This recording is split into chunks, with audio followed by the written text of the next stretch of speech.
Students, आज DAV college Sadhaura department of history आपके लिए लेकर आया है एक नया मैप। और आज का जो मैप होगा वो होगा अलाउद्दीन खिलजी और उसका साम्राज्य। ठीक है, तो मैं doctor Gurmeet Singh, assistant professor department of history DAV college Sadhaura, एक नए मैप के साथ आप लोगों के सामने आया हूँ। ठीक है ना। तो ये जो एग्जामिनेशन के पॉइंट ऑफ व्यू से हम इन एग्ज़ाम्स को करने का, इन मैप्स को करने का प्रयास करेंगे। तो आपको एग्ज़ाम में कुरुक्षेत्र यूनिवर्सिटी कुरुक्षेत्र का जो एग्जामिनेशन है, जो एनुअल एग्जामिनेशन है या जो सेमेस्टर का एग्जामिनेशन है, उसमें आपको इस तरह का मैप मिलेगा। ठीक है ना। तो अविभाजित भारत होगा जिसमें पाकिस्तान की बाउंड्रीज नहीं होंगी और उसके साथ साथ बांग्लादेश की बाउंड्रीज नहीं होंगी। ठीक है ना। तो उससे पहले हम थोड़ा सा जोग्राफिकल कंडीशन, इसकी जोग्राफी देख लेते हैं कि किस तरह से है। पर्टिकुलर ये जो एरिया है ये दिल्ली सल्तनत का एरिया है, ये दिल्ली का एरिया है। ठीक है ना, जहाँ उनकी राजधानी थी, और ये एक एरिया है दिल्ली। ठीक है ना। इसके अलावा यदि हम इससे पूर्व की तरफ चलें तो आधुनिक उत्तर प्रदेश का इलाका, ठीक है ना, आधुनिक उत्तर प्रदेश का इलाका, बिहार का इलाका और बंगाल का इलाका, ठीक है ना, ये वो इलाका है। और इसके साथ साथ मध्य भारत का कुछ इलाका, और मध्य भारत के इलाके के साथ साथ हम देखते हैं कि सिंध और मुल्तान का जो एरिया है ये अलाउद्दीन खिलजी के सुल्तान बनने से पूर्व दिल्ली सल्तनत का पार्ट था। ठीक है ना, दिल्ली सल्तनत का अंग था। इसके साथ साथ हम देखेंगे कि राजस्थान का जो एरिया है, जैसे यहाँ चित्तौड़ एक मुख्य राज्य है अलाउद्दीन खिलजी के समय। ठीक है ना। इसी तरह से गुजरात एक स्वतंत्र राज्य है उस समय। और यहाँ हमें दिखाई देता है देवगिरी का राज्य, जहाँ के शासक रामचंद्र हैं। और यहाँ हमें दिखाई देता है जो इम्पोर्टेंट राज्य है वो है वारंगल का राज्य। ठीक है ना, यहाँ वारंगल का राज्य दिखाई देता है। और नीचे यहाँ द्वार समुद्र का राज्य दिखाई देता है। और यहाँ हमें मदुरई का राज्य दिखाई देता है। तो ये जो मैप है जिसको हम करने जा रहे हैं, जैसा कि हम जानते हैं कि अलाउद्दीन खिलजी जो है वो 1296 ईस्वी में दिल्ली सल्तनत का सुल्तान बना था, और उसने 1316 ईस्वी तक दिल्ली सल्तनत पर राज किया। तो आज हम उसके मैप को भरने का प्रयास करेंगे, मैप को ड्रॉ करने का प्रयास करेंगे। ठीक है ना।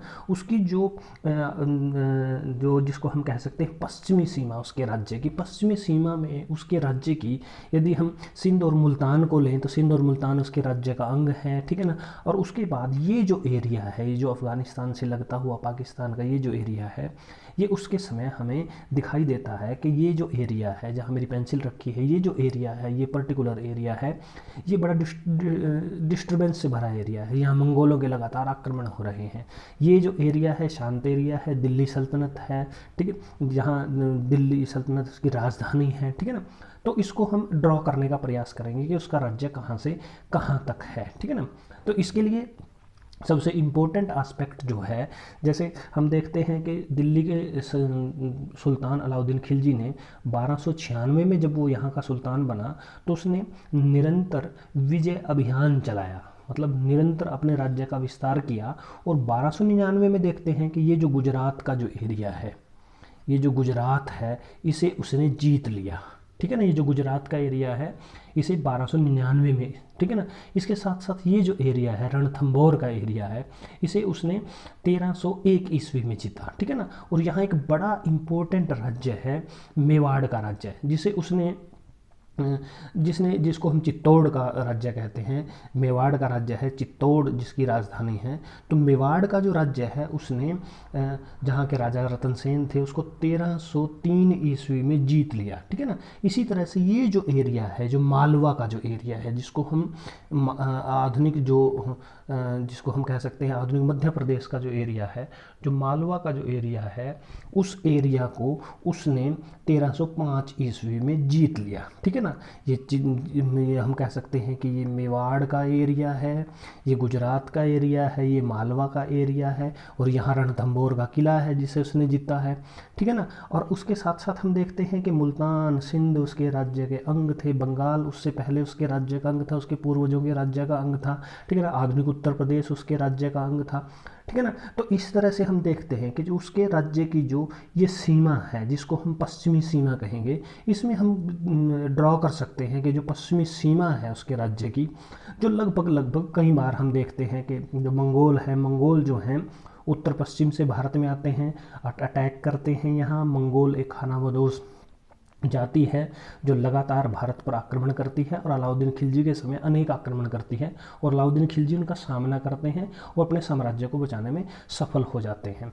ठीक है, तो ये लगातार यहाँ पर आक्रमण करते हैं, दिल्ली को निस्तेनाबूद करने का प्रयास करते हैं, लेकिन अलाउद्दीन खिलजी बड़ी कूटनीति से और बड़े सैन्य सूझबूझ से उन्हें हरा देता है और आगे बढ़ने नहीं देता। तो ये जो एरिया है जिसको हम अफ़गानिस्तान और पाकिस्तान के बॉर्डर का एरिया है, ये लगातार डिस्टर्ब रहता है, ठीक है ना, मंगोलों के आक्रमण के कारण, ठीक है ना।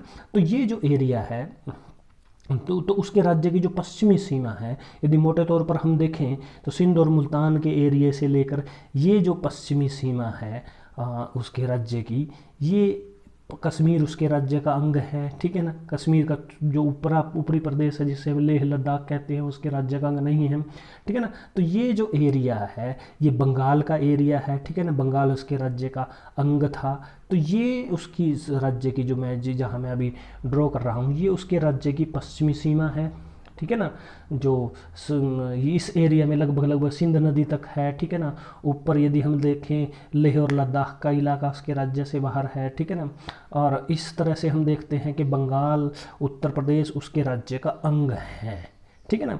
और इसके साथ साथ हम देखते हैं कि जो उसके राज्य की दक्षिण सीमा है, दक्षिण सीमा मतलब मोटे तौर पर यदि मैप के पॉइंट ऑफ व्यू से देखें तो एक लाइन है जो हमने यहाँ से, एक नंबर लाइन है जो यहाँ से इधर ऐसे ड्रॉ करते हुए और हम इसे यहाँ तक ले आए। इस लाइन को हम एक नंबर दे सकते हैं कि ये जो लाइन है हमने एक नंबर लाइन खींची है, ठीक है ना, ठीक है ना। दूसरा जो इलाका है, जैसे फॉर एग्जांपल यहाँ जो राज्य है, यहाँ जो प्रमुख राज्य है वो है देवगिरी का राज्य, ठीक है ना, देवगिरी का राज्य है, ठीक है ना, ये देवगिरी का राज्य है, ठीक है ना। और यहाँ इस एरिया में जो जहाँ हम देख सकते हैं कि गोदावरी नदी है, ठीक है ना, गोदावरी नदी के आसपास का इलाका या गोदावरी और महानदी के बीच का जो इलाका है, यहाँ होयसला किंग की वारंगल डायनेस्टी है, ठीक है ना, वारंगल डायनेस्टी है यहाँ, ठीक है ना।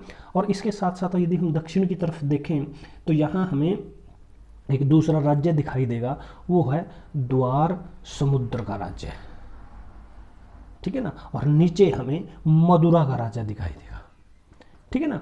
तो उत्तर भारत पर हम देखते हैं कि ये जो एरिया है, ये जो एरिया है उत्तर भारत का उसके अधीन है। और दक्षिण भारत में अब हम बात करते हैं दक्षिण, जैसे कि हम जानते हैं कि अलाउद्दीन खिलजी की जो दक्षिण विजय है वो एक इम्पोर्टेंट एस्पेक्ट है। जैसे हम देखते हैं कि अलाउद्दीन खिलजी की दक्षिण नीति, अलाउद्दीन खिलजी की दक्षिण नीति बड़ा इम्पोर्टेंट अभियान है उसका। और उसने 1307 ईस्वी में देवगिरी के राजा रामचंद्र को हराया और उसके बाद उससे हराने के बाद उसके साथ मित्रता स्थापित कर ली, ठीक है ना। उसने मित्रता इसलिए स्थापित की क्योंकि वो देवगिरी इस इलाके को आधार मानकर, जो विंध्याचल पर्वत से बाद पार का एरिया है उसे आधार बनाकर दक्षिण के इन राज्यों पर कब्जा करना चाहता था। और यहाँ के शासक रामचंद्र से उसने दोस्ती कर ली और उसका राज्य वापस उसे लौटा दिया, ठीक है ना। तो उसका राज्य उसे वापस लौटा दिया और ये मित्रता बनी रही। तो उसके बाद उसका जो सेनापति है मलिक काफूर, वो देवगिरी को आधार बनाकर वारंगल पर आक्रमण करता है, उसे जीत लेता है। जो वारंगल है, वारंगल की विजय उसने 1309 ईस्वी में की थी और 1309 ईस्वी में ये यहाँ का शासक था वो प्रताप रुद्र था। इसी तरह से 10 और 11 ईस्वी में उसने जो है द्वार समुद्र के राजा बल्लाल तृतीय को हराकर उसके राज्य को जीता। हालांकि उसने उसका राज्य बाद में लौटा दिया था। इसी तरह से उसने जो मदुरा का राज्य है, मदुरा के राज्य पर भी आक्रमण करवाया। जब करवाया का मैं यहाँ इसलिए कह रहा हूँ क्योंकि इस दक्षिण अभियान में उसने सेनाओं का नेतृत्व स्वयं नहीं किया था, बल्कि उसका एक सिपह सलार था। सिपह सलार मतलब उसका एक सेनापति था मलिक काफूर, जिसने दक्षिण को जीता था, ठीक है ना। अब उसने वारंगल को जीता और वारंगल का जो राज्य है वहाँ के शासक को वापस लौटा दिया। इसी तरह से द्वार समुद्र को जीता और द्वार समुद्र का राज्य उसके जो राजा है उसका वापस कर दिया। और उसने इन राजाओं ने, वारंगल के राजा ने, द्वार समुद्र के राजा ने उसे प्रतिवर्ष नजराना भेजने का वादा किया। और उसके बाद ये जो राज्य हैं इन राज्यों पर उसने डायरेक्ट शासन नहीं किया। और उसके बाद मदुरा पर उसने चढ़ाई की और मदुरा को उसने 1311 ईस्वी में मदुरा पर चढ़ाई की, क्योंकि यहाँ चढ़ाई की तो इसका काफ़ी पार्ट जीत लिया गया, क्योंकि यहाँ जो है उत्तराधिकार के लिए युद्ध लड़ा जा रहा था। वीर पांडे और सुंदर पांडे दो राजकुमार थे जो अपने पिता की मृत्यु के बाद राजगद्दी प्राप्त करना चाहते थे। तो इन बातों का लाभ उठाकर एक बड़ा एरिया जो है अलाउद्दीन खिलजी की सेना ने ये जीत लिया। तो ये जो राज्य हैं, वारंगल का राज्य, द्वार समुद्र का राज्य, मदुरा का राज्य है, ये उसके कर्द राज्य हैं। उसकी राज्य की वास्तविक सीमा जो है हम ड्रॉ कर सकते हैं कि उसके राज्य की वास्तविक सीमा हम इस तरह से ड्रॉ कर सकते हैं कि उसके राज्य की जो दक्षिणी सीमा है वो लगभग जिसको हम कह सकते हैं विंध्याचल पर्वत के पार, या दूसरे शब्दों में कह सकते हैं नर्मदा नदी तक थी। और जो नीचे के राज्य हैं वो उसके करद राज्य हैं, जिसमें वारंगल का राज्य है, द्वार समुद्र का राज्य है। और मदुरा के राज्य का कुछ पार्ट वो जीत नहीं सका। हालांकि उसकी जो सेनाएं हैं, जो उसके सेनापति मलिक काफूर है, उसकी सेनाएं दक्षिण के जो समुद्री तट है वहाँ तक पहुँची, रामेश्वरम तक पहुँची, लेकिन इस इलाके को वो जीत नहीं सका। तो ये जो इलाका है थोड़ा स्वतंत्र रहा। लेकिन मोटे तौर पर हम कह सकते हैं कि द्वार समुद्र के शासकों ने, द्वार समुद्र के शासक उसके कर्द राजा थे, और मदुरा के जो शासक थे या मदुरा के जो मदुरा के जो राजा थे उनको भी उसने हराया। वारंगल के राजा को हराया, देवगिरी को। हालांकि देवगिरी के संबंध में एक बड़ा इंपॉर्टेंट एस्पेक्ट है कि देवगिरी के पर जब अलाउद्दीन खिलजी ने 1307 ईस्वी में शासन किया तो यहाँ के शासक रामचंद्र ने सुल्तान अलाउद्दीन खिलजी की अधीनता स्वीकार कर ली, उसने उससे मित्रता कर ली और लगातार ये मित्रता बनी रही, ठीक है ना। लेकिन इसकी डेथ के बाद इसके पुत्र ने जब अधीनता मानने से इनकार कर दिया तो अलाउद्दीन खिलजी ने इस पर अटैक किया और इसे भी जीत लिया और इसके अपने राज्य का अंग बना लिया, ठीक है ना। तो ये उसका मैप हमें इस तरह से दिखाई देता है, ठीक है ना। एक लाइन हमने ये ड्रॉ की थी, दूसरी लाइन जो है हम ये ड्रॉ कर रहे हैं, ठीक है ना। तो ये जो एरिया है ये उसके राज्य का वास्तविक एरिया है, ठीक है ना। ये जो एरिया है ये उसके राज्य का, उसके अधीनस्थ राज्य है, ठीक है ना। और ये जो एरिया है, जो नीचे का एरिया है, जो नीचे के राज्य हैं, ये उसके करद राज्य हैं, ठीक है ना। इनको इंडिकेट करने के लिए हम इस तरह से इंडिकेट करेंगे, ठीक है ना।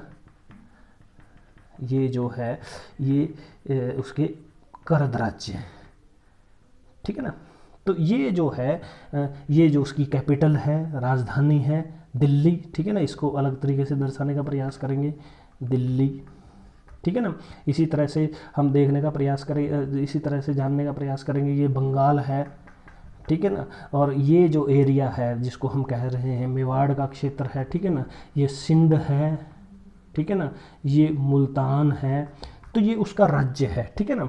तो अब हम जब इसको इंडिकेट करने का प्रयास करेंगे तो इसको हम यहाँ देखेंगे कि ये जो राज्य है, जैसे फॉर एग्जांपल हम इसको संकेत के रूप में, इंडेक्स के रूप में देने का प्रयास करेंगे। तो ये है उसका अलाउद्दीन खिलजी का साम्राज्य, ठीक है ना। और ये जो हमने प्लस के निशान लगाए हैं ये हैं उसके करद राज्य, जो उसको कर देते थे, ठीक है ना। इसके अलावा हम देखते हैं कि ये जो आउटलाइन है, जैसे ये बर्मा है, ठीक है ना, ये आउटलाइन, ये चीन है, ठीक है ना, ये बंगाल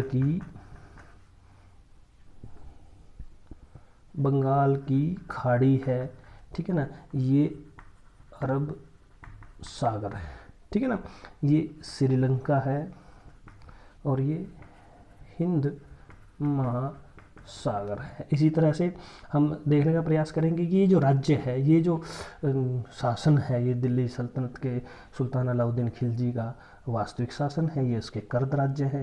तो लगभग पूरे भारत पर उसका शासन है।